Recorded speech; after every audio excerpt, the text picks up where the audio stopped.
Hello students, I hope you all are doing great. So students, आज की video का जो पर्पस है वो है वैदिक मैथ्स आपके लिए यूपीएससी सी सेट एग्जाम में किस तरह से हेल्पफुल होता है।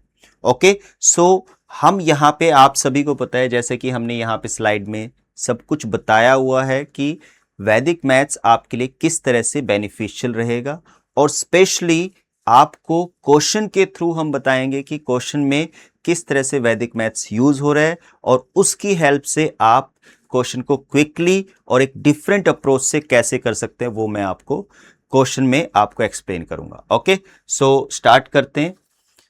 हमारे पास फर्स्ट क्वेश्चन है। फर्स्ट क्वेश्चन में आपको यहां पे क्या गिवन है, if n square is equal to 1 2 3 4 5 6 7 8 9 8 7 6 5 4 3 2 1, है ना। कुछ मतलब ऐसे ही एक उसने नंबर दे दिया है, बट यहां पे ये जो नंबर है, अगर जो हमें 11 का मल्टीप्लिकेशन रूल आता है, या आपके पास 111 और 1111 का मल्टीप्लिकेशन रूल आता है, तो हम इसको इजीली ये भी पता कर सकते हैं कि ये किसका परफेक्ट स्क्वायर है।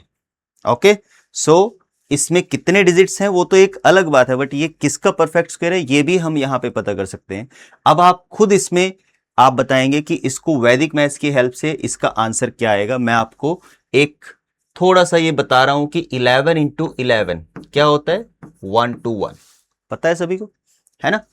अगर जो हम 111 को 3 टाइम इससे मल्टीप्लाई कराएंगे तो आपके पास आएगा बच्चों, वो आएगा 1 2 3 2 1।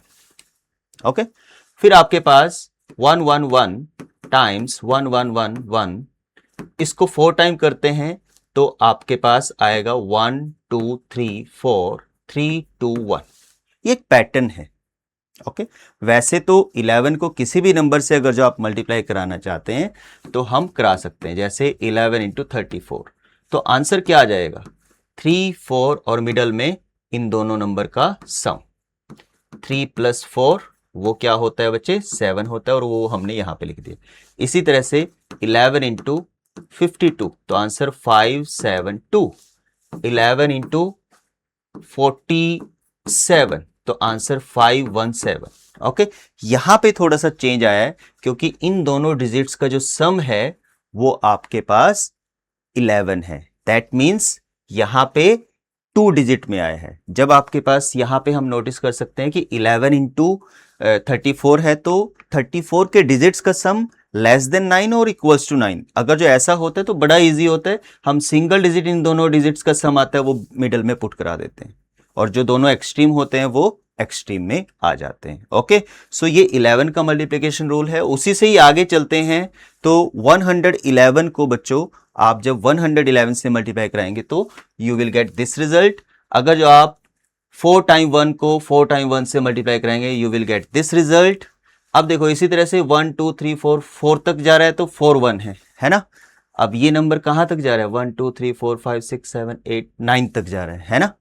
तो अब इसका आंसर क्या आएगा, इसमें 9 टाइम 1 होगा, 1 1 1 1 1 1 1, और ये 5 6 7 8 9 टाइम्स 1 1 1 1 1 1। ये देखो ये आपके पास आ गया। जो एन स्क्वेयर होगा वो 1 को 9 टाइम जब आप लिखोगे उससे मल्टीप्लाई कराएंगे सेम नंबर से, तब आएगा। तो अब आप इजीली बता सकते हैं कि इसमें कितने डिजिट्स हैं। इसके ये जो स्क्वायर रूट, इस नंबर के स्क्वायर रूट में कितने डिजिट्स हैं, एक्चुअली स्क्वायर रूट पूछ रहे है ना, स्क्वायर रूट पूछ रहे, और ये बड़ा नंबर है तो इसको इजीली आप नहीं कर पाएंगे। ओके, सो यहां पे आपके पास है इसका आंसर 9। ओके, नेक्स्ट पे चलते हैं। What is the unit digit in the multiplication of. Unit digit का बहुत इंपॉर्टेंट रोल है, और यूनिट डिजिट में पूरा हम इसको क्या कर सकते हैं कि 1 से लेकर 9 तक के यूनिट डिजिट्स के जो एक पैटर्न है, जो सीक्वेंस है, उसको हम डिस्कशन कर सकते हैं। बट यहां पे हम जो इसमें क्वेश्चन में पूछा गया है उसके बारे में यहां पे बताएंगे। ये सी सेट के जो प्रीवियस ईयर क्वेश्चंस को हम यहां पे डिस्कशन कर रहे हैं। ओके, सो अब आप देखेंगे कि ये यूनिट डिजिट हमें बताना है 1 3 5 7 9। यहां पे एक चीज नोटिस करेंगे कि पैटर्न चल रहा है, odd number, consecutive odd numbers चल रहे हैं, है ना। इसी तरह से इससे अगला नंबर क्या होगा बच्चे, जो इसके बीच में आ रहा है ना, वो नंबर कैसे होंगे, वो भी अगर जो हमें पता होंगे तो हम इजीली उसको पता कर सकते हैं कि कैसे इसको कर सकते हैं। ओके, तो 11 times 13 times 15 times 17 times 19 and उससे आगे एक ये ग्रुप हो जाएगा, यहां पे एक ग्रुप ये बना है ना, और इससे आगे आपके पास आता है 21 टाइम्स 23 टाइम्स 25 टाइम्स 27 टाइम्स 29, एक ग्रुप ये बना है। इसी तरह से आपके पास 999 तक ये ग्रुप बनेंगे। और पहले हम क्या करते हैं, इस एक ग्रुप का यूनिट डिजिट निकालते हैं, है ना। इस एक ग्रुप का यूनिट डिजिट निकालते हैं तो आपके पास क्या आएगा बच्चों, यहां पे 3 × 5 होता है 15 एंड 15 को 7 से कराएंगे 105 × 9 कराएंगे तो आपके पास आएगा 945। क्लियर, इजी है। अब इसका आपके पास एक पेयर का लास्ट डिजिट 5 आ गए, इसमें भी जब आप मल्टीप्लाई कराएंगे तो लास्ट डिजिट 5 आएगा, इसको भी जब आप मल्टीप्लाई कराएंगे तो लास्ट डिजिट 5 आएगा। इसी तरह से जितने भी इसमें पेयर बनेंगे उसमें सब में लास्ट डिजिट 5 आएगा। और 5n, कुछ भी हो n, कोई भी नंबर हो, आपके पास last digit unit digit that means 5 आएगा। ओके, सो इस तरह की अप्रोच से हमें करना है। यहां पे जो मल्टीप्लिकेशन, ये एक तरह से जो क्वेश्चन है ये आपको एक डिफरेंट अप्रोच से जब हम इसको सोचेंगे तब जाके आप इस क्वेश्चन को कर पाएंगे। ओके, तो ये पैटर्न हमें रिकॉग्नाइज करना है कि ओड नंबर है और डेफिनेटली इसमें कोई ना कोई पैटर्न होगा, अदरवाइज हम इसको इतना लंबा मल्टीप्लाई कराने के लिए नहीं बैठेंगे। ओके स्टूडेंट्स, नेक्स्ट पे चलते हैं। ओके, ये देखेंगे, what is the maximum value of n such that 7 this is divisible by 35 raised to the power n, है ना। तो यहां पे divisible by 35 raise to the power n, ये पूरा नंबर जो आपके पास न्यूमेरिकल एक्सप्रेशन है ये divisible by 35 raise to the power n। और आपको ये बताना है कि n की मैक्सिमम वैल्यू क्या हो सकती है, मतलब ये इस तरह का होगा बच्चों। यहां पे मैं आपको स्क्वायर्स किस तरह से इस क्वेश्चन में यूज हो रहे हैं, क्यूब्स किस तरह से क्वेश्चन में यूज हो रहे हैं, और अगर जो हमें स्क्वायर्स और क्यूब्स पता होंगे तो हम उसको किस तरह से इजीली इस क्वेश्चन को कर सकते हैं।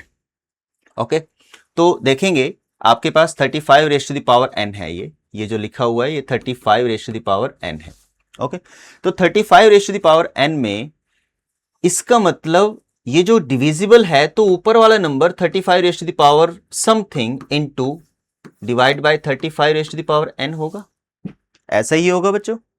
तो जब ऐसा होगा तो हमें क्या देखना है कि इसमें 35 raise to the power n की वैल्यू क्या होगी, है ना, वो फाइंड आउट करनी है और मैक्सिमम फाइंड आउट करनी है। तो उसका जो वे होता है वो क्या होता है, 35 के प्राइम फैक्टर क्या बनते हैं बच्चे, 35 के प्राइम फैक्टर सभी को पता है, 5 आता है और 7 आता है, एम आई राइट, 5 and 7।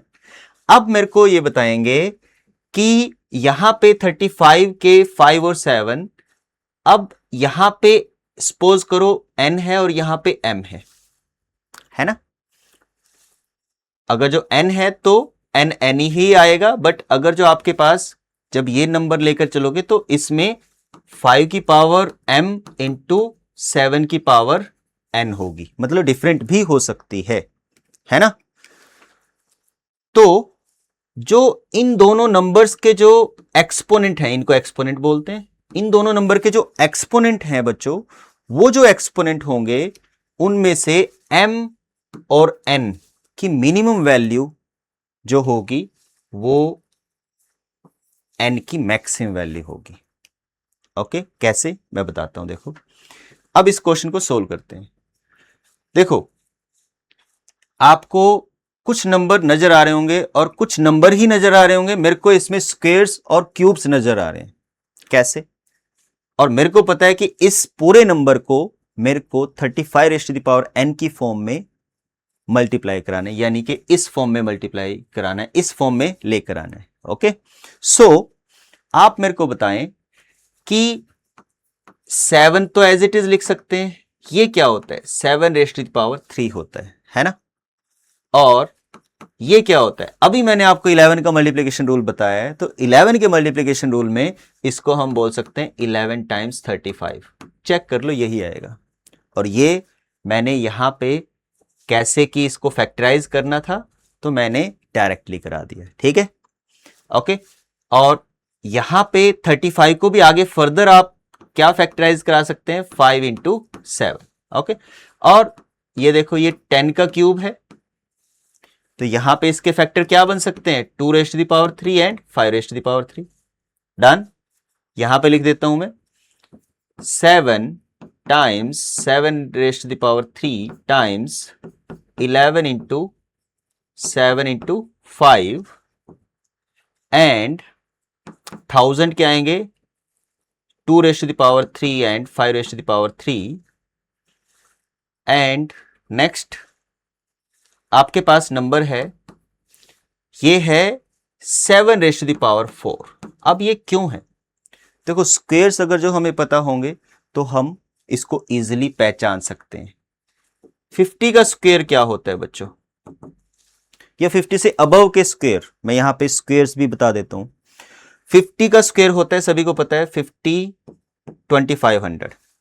अगर जो आपको 51 का स्क्वायर फाइंड आउट करना है, ध्यान से सुनेंगे, अगर जो आपको 51 का स्क्वायर फाइंड आउट करना है तो क्या चीज आपको नोटिस करनी है कि 50 से 51 कितना एक्स्ट्रा है, सभी को पता है 1 एक्स्ट्रा है, तो इस 25 में 1 ऐड कराएंगे 26 आ जाएगा। डन। एंड ये हाफ आंसर आ चुका है। अब आपको 1 का ही स्क्वायर, 1 एक्स्ट्रा था, 1 सरप्लस था 50 से 51, तो आपके पास 1 का स्क्वायर 1 होता है, तो हम यहां पे 0 1 पुट कराएंगे। इसी तरह एक और एग्जांपल लेते हैं, ध्यान से देखना बच्चों, 2 स्टेप में आपके पास आंसर आ रहा है। 25 का स्क्वायर होता है 50 का स्क्वायर होता है 2500। अब आपके पास 25 नंबर एक लैंडमार्क नंबर बन गया है। ओके, तो लैंडमार्क नंबर बन गया, तो अगर जो मेरे को निकालना है 54 का स्क्वायर, तो क्या करना होगा, है ना, ये 50 से अबव की बात कर रहा हूं, अभी बिलो की बात करूंगा।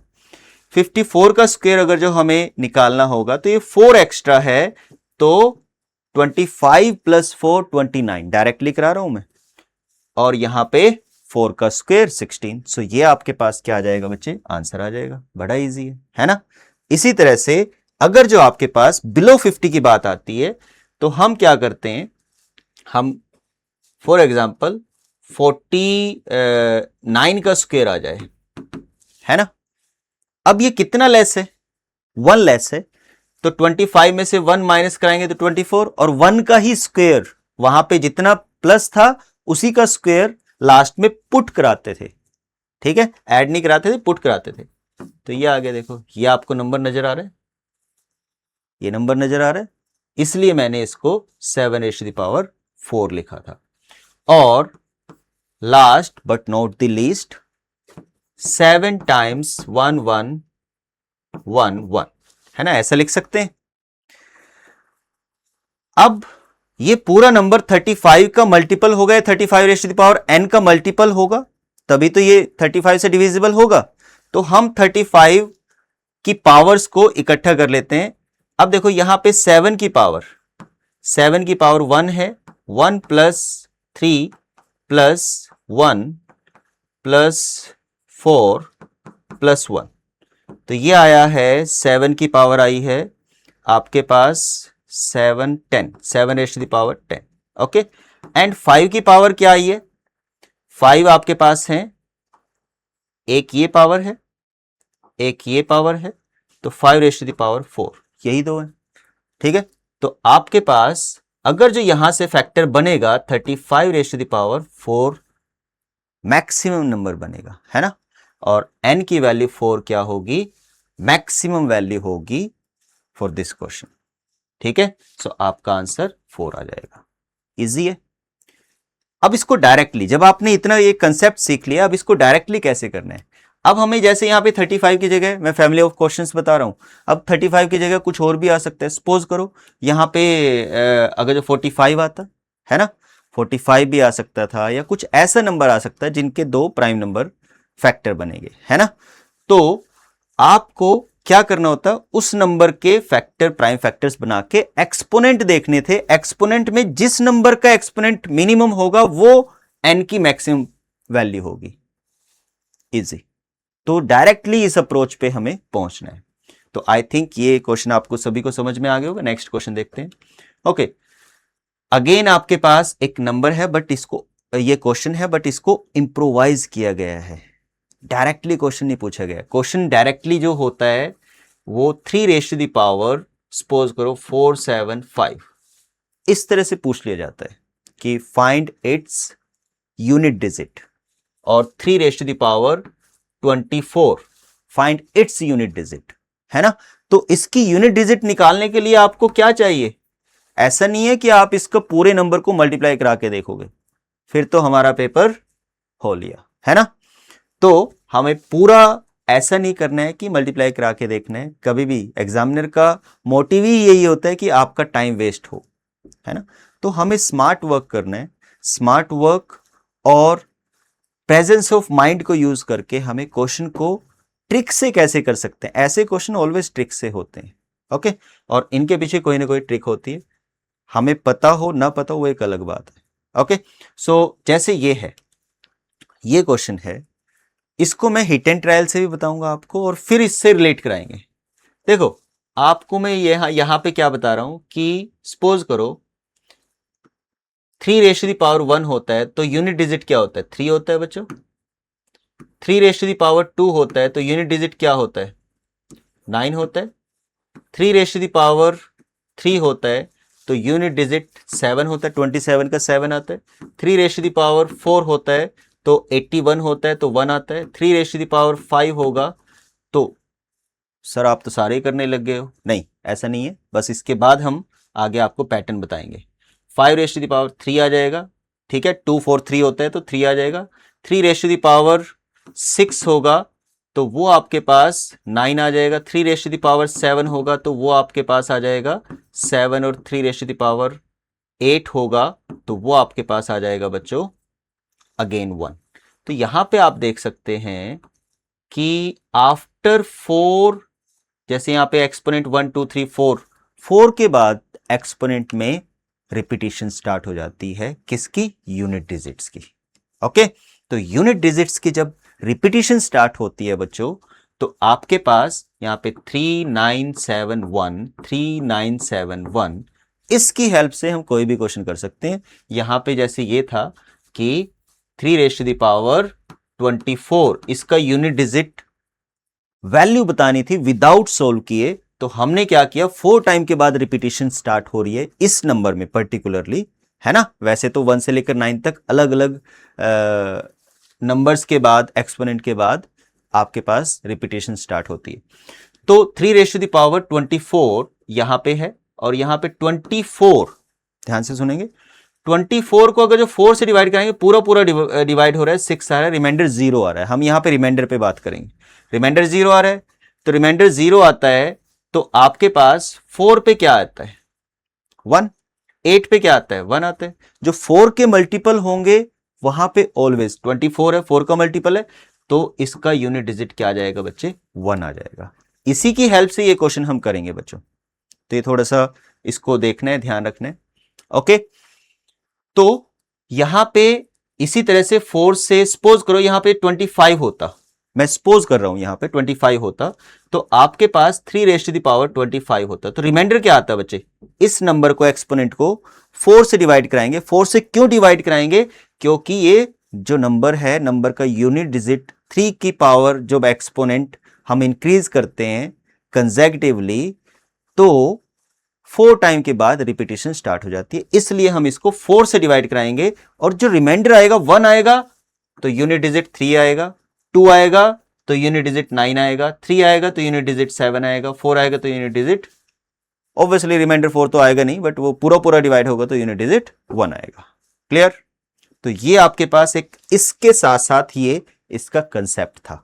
ओके, अब ये कंसेप्ट वैसे पर्टिकुलरली इंडिविजुअली एक बहुत बड़ा कंसेप्ट है और यहां से क्वेश्चन डेफिनेटली आते हैं, आप देखते भी होंगे अगर जो आप देखेंगे। और ये क्वेश्चन जो मैंने उठाए हुए हैं सब क्वेश्चन आपके पास जो आपके प्रीवियस ईयर क्वेश्चंस हैं वहीं से ही हैं।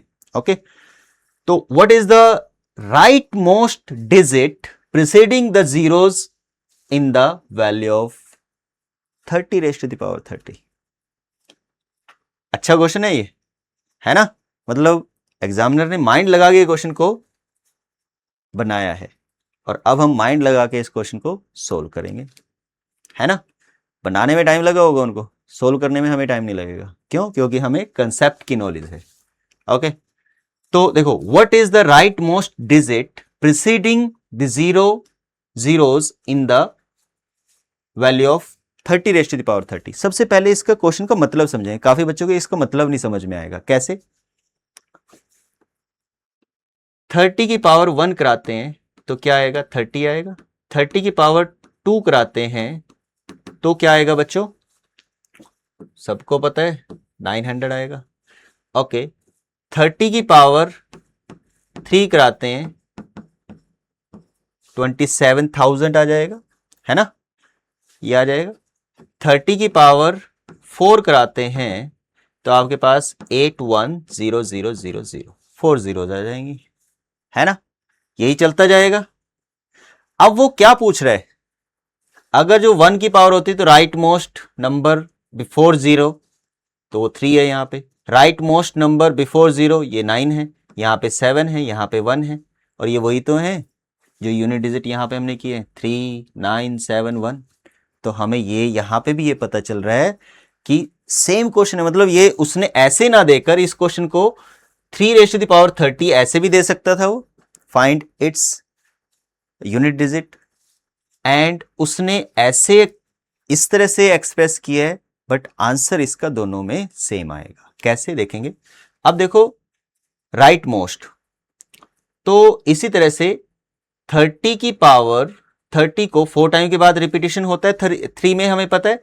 तो 4 से डिवाइड कराएंगे तो ऑब्वियसली 2 रिमाइंडर आएगा, है ना? तो 7 से कराया 28 और 2 रिमाइंडर आया। अब 2 रिमाइंडर आया तो 3 रेज़ टू द पावर 2 पर क्या होता है बच्चों? Unit digit 9। तो आपके पास D option is your right answer. Okay, so इस तरह से हम इसको, ये नंबर सिस्टम पे बेस्ड क्वेश्चन होते हैं, तो इस क्वेश्चन को हम इजीली कर सकते हैं। और ज्यादातर बच्चों को इस टाइप के क्वेश्चंस में बहुत प्रॉब्लम आती है। Okay, so next. ओके, ये भी आपके पास क्या है? एक तरह से प्रैक्टिकल क्वेश्चन है। इसको प्रैक्टिकली भी कर सकते हैं और एक तरह से हम रूल के अकॉर्डिंगली भी कर सकते हैं, है ना? तो इसको प्रैक्टिकली देखें कैसे करेंगे। If n is a natural number then what is the number of distinct remainder of, ये है 1 raise to the power n plus 2 raise to the power n। यहां पे जैसे यहां पे मेंशन किया, when divided by 4, when divided by 4। अगर जो हमें, अच्छा पहले तो ये पता होना चाहिए आपको कि 4 को, किसी भी नंबर को 4 से डिवाइड कराएंगे तो रिमाइंडर क्या आ सकता है? 1 आ सकता है, 2 आ सकता है, 3 आ सकता है ना? है ना बच्चों? अब अगर जो ये नंबर है तो क्या क्या रिमाइंडर, कितने डिफरेंट रिमाइंडर आ सकते हैं? ये ऐसा नंबर भी हो सकता है जिसमें पैटर्न हो सकता है एक ही नंबर आ जाए सभी में। ऐसा नंबर भी हो सकता है जिसमें 2 ही नंबर आए, 1 2 1 2 इस तरह से, है ना? या 1 3 1 3 1 3 इस तरह से आए। तो ये हमें एक तरह से हिट एंड ट्रायल मेथड से भी इसको कर सकते हैं। जैसे 1 raise to the power n, मैंने अभी आपको स्क्वायर्स के बारे में बताया, बिलो और अबव, ऐसे ही हंड्रेड्स के स्क्वायर्स भी होते हैं और वो सब हम वैदिक मैथ्स की ट्रिक में सीखते हैं। ठीक है, तो मैं डायरेक्टली आपको राइट अप्रोच बता रहा हूं कि वैदिक मैथ्स आपके लिए किस तरह से हेल्पफुल है यूपीएससी सी सेट एग्जाम के लिए। ओके, वैसे तो ये एवरी जो भी क्वांटिटेटिव एप्टीट्यूड आता है उसमें ये बहुत ही एक इंपॉर्टेंट टूल का काम करता है। वैदिक मैथ्स एक इंपॉर्टेंट टूल है एक तरह से, एवरीवेयर कोई भी कैलकुलेशन आप करना चाहते हो तो वो यहां पे एप्लीकेबल हो सकती है। Okay, 1 raise to the power n plus 2 raise to the power n। 1 raise to the power n को अगर जो हम n की वैल्यू 1 1 रखते हैं और n इसमें बताया गया है कि नेचुरल नंबर है ना, तो 1 रखते हैं। जब भी इस तरह का क्वेश्चन आता है तो उसको हिट एंड ट्रायल से एक बार ट्राई करके देख सकते हैं हम। 1 की power 1 plus 2 raise to the power 1 तो क्या आएगा, 3 आएगा। ये तो रिमाइंडर होगा, फिर ऑब्वियसली लेस देन 4 है तो ये रिमाइंडर होगा। ओके, अगर जो हम 2 रखते हैं, 1 की पावर 2 प्लस 2 की पावर 2, ओके, n की वैल्यू तो सेम रखनी पड़ेगी, तो ये 5 आ गए, तो रिमाइंडर क्या आ गया, 1 आ जाएगा, है ना। एक 3 आया रिमाइंडर और एक 5 आया, सॉरी 1 आया। इसी तरह से 3 रखते हैं, 3 plus 2 raise to the power 3, तो आपके पास यहां पे 9 आ गए, तो भी रिमाइंडर 1 आया, है ना। अब अगले जो नंबर आएंगे वो सब 4 के मल्टीपल होंगे, चेक कर लो, और उनमें आपको पता है 1 की जो मर्जी पावर कर लो 1 ही रहेगा, और जो 4 के मल्टीपल होंगे, देखो इधर, इसको मैं थोड़ा सा इस तरह से समझाता हूं कि 2 raise to the power 1, 2 raise to the power 2, 2 raise to the power 3, 2 raise to the power 4, 2 raise to the power 5 and so on. इसको छोड़कर बाकी सब 4 के मल्टीपल होंगे, है ना। इसको छोड़कर बाकी सब 4 के मल्टीपल होंगे। तो जब ये नंबर, इधर वाला नंबर 4 का मल्टीपल है, तो आपके पास यहां पे 2 पर 1 आ रहा है और ये 3 आ रहा है, तो आपके पास 1 3 1 3।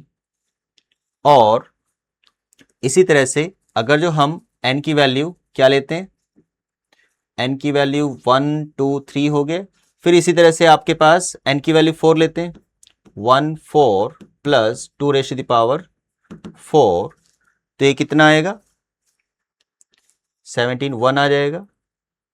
और फिर आपके पास आता है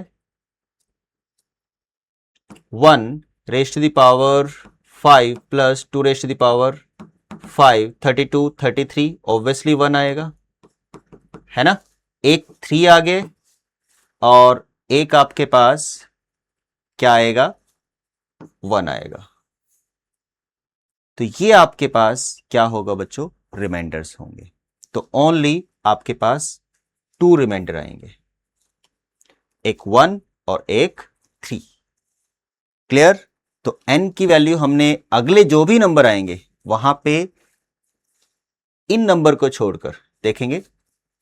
जब आपके पास नेचुरल नंबर होगा तो ऑब्वियसली n की वैल्यू 1 होगी, और 1 प्लस 2 3 आ गए, और आपके पास 1 प्लस 4 1 आ गए, 1 प्लस 8 1 आ गए, 1 प्लस 16 तो भी 1 आ गए।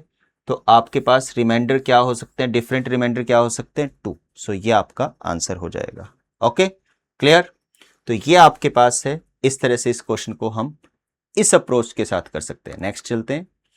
अच्छा, अब ये एक और इंपॉर्टेंट है कि जो profit and loss and percentage वाले जो क्वेश्चन होते हैं वो बड़े ही इजी होते हैं, उनको थोड़ा सा लैंग्वेज समझनी होगी। आपको देखो, सबसे पहले किसी भी नंबर का 10% इजीली निकाल सकते हो। 10% इजीली कैसे निकाल सकते हैं देखेंगे। तो यहां पे कोई नंबर 420 कोई नंबर है, तो इसका 10% क्या हो जाएगा बच्चे, 42। ऑब्वियसली लास्ट से एक डिजिट कंसीडर करके डेसिमल लगा देंगे, तो ये 10% आ गया। और अगर जो 1% निकालना हो तो 2 डिजिट कंसीडर करके आंसर निकालेंगे, और अगर जो 5% निकालना है तो क्या करोगे बच्चों, 10% का हाफ। तो 10% आपके पास 42 था, तो ये 21 आ जाएगा। तो इस अप्रोच की हेल्प से आप क्या कर सकते हो, परसेंटेज को क्विकली निकाल सकते हो। और साथ में आपको वैल्यूज, फ्रैक्शंस की वैल्यूज परसेंटेज में भी पता होनी चाहिए, और परसेंटेज की वैल्यूज फ्रैक्शंस में भी पता होनी चाहिए। जैसे आपको 16 2/3% क्या होता है, 1/6 होता है ना। तो ये अगर जो हमें पता होगा, तो अगर जो 66 का 1/16 2/3% निकालना होगा, तो आप सीधा 1/6 करोगे ना, 11 डायरेक्टली बताओगे, ठीक है ना। तो ये हेल्प मिलती है हमें। और जब हम परसेंटेज के क्वेश्चंस करते हैं तो उसमें भी आपको इसको इजीली कंसेप्ट को यूज करके क्वेश्चन को इजी किया जा सकता है। तो जैसे ये क्वेश्चन है आपके पास, P scored 40 marks more than Q, है ना, सिंपल सी बात है। कोई दो पर्सन कंसिडर करो, एक ने दूसरे से 40 मार्क्स ज्यादा लिए। In an examination if Q scored 10% less than P, अगर जो Q 10% लेस देन P लेता है तो क्या होगा? Then how much did Q score, Q का स्कोर क्या होगा, है ना। तो मतलब ये जो 40 मार्क्स है ये 10% होंगे, तो P का स्कोर क्या होगा बच्चे, है ना। P का स्कोर क्या होगा, 400 होगा। तो सीधा सीधा अगर जो 10% आपके पास 40 है तो 100% आपके पास कितना होगा बच्चे, 400 होगा। सिंपल सी बात है। और इसी तरह से वो Q का उसने पूछा है, then how much did Q score, तो इसका 10%, ये तो P का आया है ना स्कोर, तो P का 10% 40, 360। 10% अभी बताया मैंने आपको कैसे करना है ना। तो ये आपके पास आंसर आ जाएगा। तो Q का जो स्कोर होगा वो इस तरह से हम इसको कर सकते हैं। ओके स्टूडेंट्स, सो आगे हमारे पास आता है, ये देखो परसेंटेज का मैंने आपको बताया कि किस तरह से आप परसेंटेज को इजी करके उसको अप्रोच कर सकते हो। A person bought a car and sold it for 3 lakh, है ना। ये वैसे बड़ा ही सिंपल से क्वेश्चन है, दोनों बड़े ही सिंपल से क्वेश्चन है, इसमें परसेंटेज में लेंदी भी आते हैं, बट मैंने यहां से स्टार्ट किया कि आपको थोड़ा सा आइडिया लगे कि हाँ हम ऐसी ओरली भी इन क्वेश्चंस को कर सकते हैं। Okay, a person boat a car and sold it for 3 lakhs if he incurred a loss 20%, then how much did he spend to buy the car? अगर जो वो एक पर्सन है वो कह रहा है कि उसको 20% लॉस हुआ है इतने में सेल करने पर, तो उसने कितने में खरीदी होगी, ऑब्वियसली कॉस्ट प्राइस बताना है यहाँ पे, है ना। जैसे किसी सेल परचेज या कोई डीलर है तो वो सेल परचेज करते हैं ना, 3 लाख की खरीदी और उसको 20% का 3 लाख की बेची और उसको 20% का लॉस हुआ, तो ऑब्वियसली कॉस्ट प्राइस ज्यादा होगा, है ना। तो इसको सीधा करने के लिए क्या करेंगे, हमें 20% को फ्रैक्शन में अगर जो पता होगा तो हमारे पास क्या होता है बच्चों, 1/5। फ्रैक्शन वैल्यू इसकी क्या होती है, 1/5 होती है। तो दैट मीन्स ये उस वैल्यू का 80% होगा। अगर जो 20% लॉस हुआ है तो 80% बचा ना, 80% में उसने सेल किए, तो मतलब जितने की उसने खरीदी थी उसका 80% पे उसने सेल किए, तो 80% क्या होता है, और 4/5। क्लियर, है ना। तो अब आपको सीधा सीधा ये बताना है कि 3 लाख का 80% है तो 5/4। ओके, 5/4। तो आपको इसका 5/4 परसेंटेज निकालना है, तो जो आएगा वो आपका आंसर आ जाएगा। क्लियर। तो 80% 4/5 आएगा। इसको ऐसे भी कर सकते हो यहां पे, जैसे 4/5 of x is equal to 3 lakh और x इज इक्वल टू, मतलब ऐसे हम करते आए हैं, 3 लाख टाइम्स 5/4 ये आ जाएगा। तो ये कॉस्ट प्राइस हमने एक्सपोज कर लिया, तो इसको सोल्व कराएंगे तो आपको फाइनल आंसर ये मिल जाएगा। इसको सिंप्लीफाई कर सकते हो आप इजीली, ये हो जाएगा। तो इस तरह से बच्चों आप क्या कर सकते हैं, इन क्वेश्चंस की अप्रोच कर सकते हैं। हम 1 बाय 1 कोशिश करेंगे कि आपको जो भी हमने यहाँ पे बताया है इनके कंसेप्ट भी बताए जाएं। ओके, सो इस वीडियो से आपको हेल्प मिलेगी आई होप। और अगर जो आपको कुछ डाउट है या कोई भी आपको प्रॉब्लम आती है या कोई क्वेश्चन आपको लगता है तो you can comment on comment section below. Okay, thank you.